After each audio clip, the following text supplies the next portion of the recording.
anges lui ont recommandé d'aller dans les montagnes. Mais Lot a refusé d'aller dans les montagnes. Parce que dans les montagnes, c'est la haute adoration. Là-bas se trouve qui? Abraham. Là-bas, ce n'est pas les détails. Ce n'est pas l'amusement.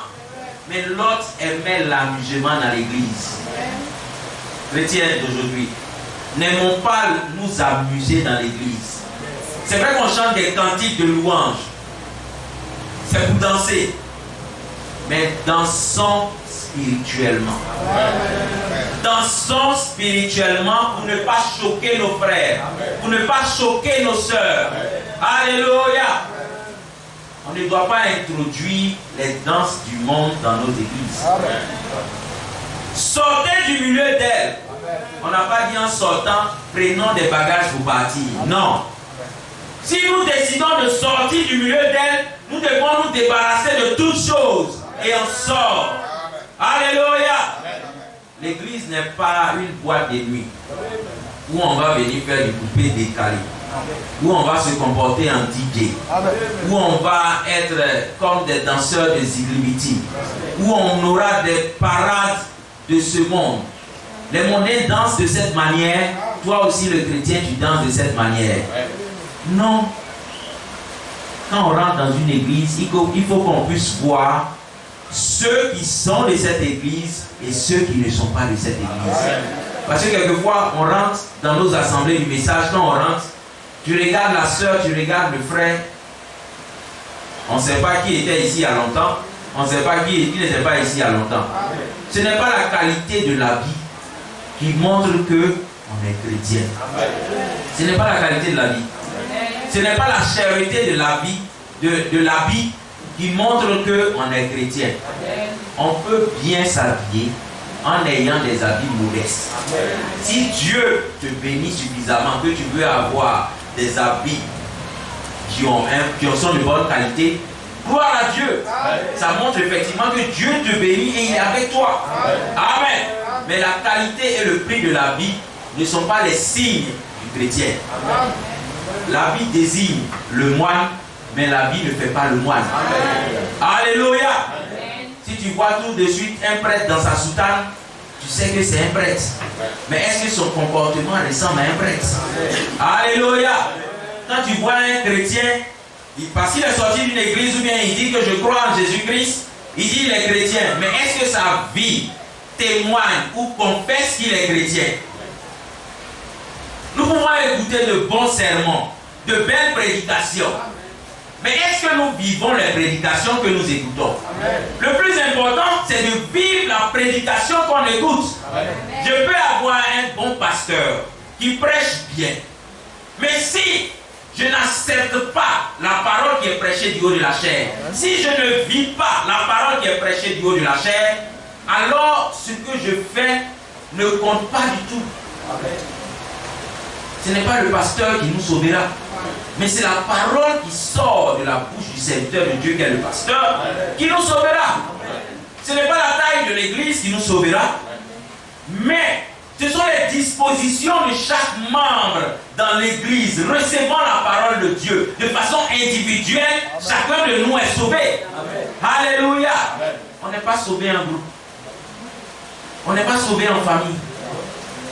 On n'est pas sauvé parce qu'on appartient à telle région. Je suis Annie. Donc si le premier Annie est arrivé là-bas, Dieu dit bon, tous les Annie suivez-les. Non, hein? Non. Ce n'est pas une question de clan. Ce n'est pas une question de c'est mon beau-frère, c'est ma belle-sœur, c'est mon fils, c'est ma femme. Notre désir, c'est que tout le monde soit sauvé. Mais avant que tout le monde soit sauvé, il faut t'assurer que toi-même tu es sauvé. Amen. Alléluia. Assurons nous-mêmes d'abord que nous sommes sauvés avant d'aller attraper l'autre pour dire viens, tu vas être sauvé. Non. Si tu as les dispositions, si tu te consacres à Dieu, ton témoignage et ta vie vont le conduire à se mettre en ordre également. Alléluia. Et l'autre, au lieu d'aller auprès d'Abraham dans les montagnes, il dit non, lui il veut rester dans les plaines, dans les vallées, parce qu'il y a encore des amusements dans sa vie. il y a encore des déchets dans sa vie qu'il veut garder. Alléluia. Et regardez par la suite, quand vous allez prendre le même livre de Genèse à partir de 30, vous verrez que la femme de Lot n'a pas pu supporter. C'est une chrétienne rétrograde. Il faut qu'elle se tourne un peu pour prendre l'ancienne vie. Mais là, l'avertissement a été donné, elle a été transformée en sel. Lot a continué avec ses deux filles. Parce qu'il a refusé d'aller dans les montagnes, là où se trouve la haute adoration, l'adoration pure, il est resté dans les plaines.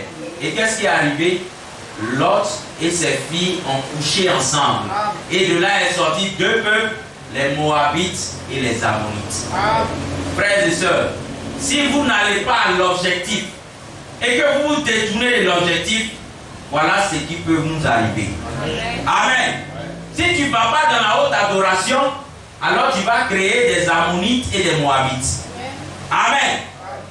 Et c'est ce qui arrive généralement quand des gens viennent à la parole de Dieu, à la pure parole de Dieu, et qu'ils refusent d'y demeurer. Quand ils quittent ce lieu pour aller dans un autre lieu, automatiquement, il y a la vie d'Ammonite et la vie de Moabite qui s'attachent à eux. Amen. On va dire non, mais il continue à aller à l'église. Non. Pourquoi est-ce que tu es parti? Est-ce que tu es parti sur la base de la parole de Dieu? Si c'est lui, gloire à Dieu. Mais si tu es parti parce que tu ne voulais pas te mettre en ordre avec la parole de Dieu, alors là tu as un problème. Parce que ce même problème va te suivre dans n'importe quelle assemblée où tu partiras.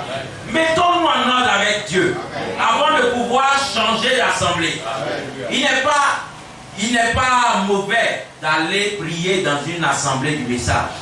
Tant que toutes les assemblées du message prêchent le message de William Marion Branham sans s'en détourner, vous êtes libre d'aller dans ces assemblées. Amen. Nous sommes libres d'aller dans ces assemblées pour aller prier. Parce que tout le monde s'attache à ce message. Mais si on ne s'attache pas à ce message de William Marion Branham, ce n'est pas la peine. Parce que tu vas aller te piquer des esprits et des démons. Amen. C'est pourquoi quand nous venons dans une assemblée, nous devons avoir l'oreille bien huilée pour écouter tout ce qui est prêché. Est-ce que c'est en conformité avec la parole de Dieu? Si ce n'est pas en conformité avec la parole de Dieu, il faut pouvoir prendre position. Amen. Et c'est cela avec le message.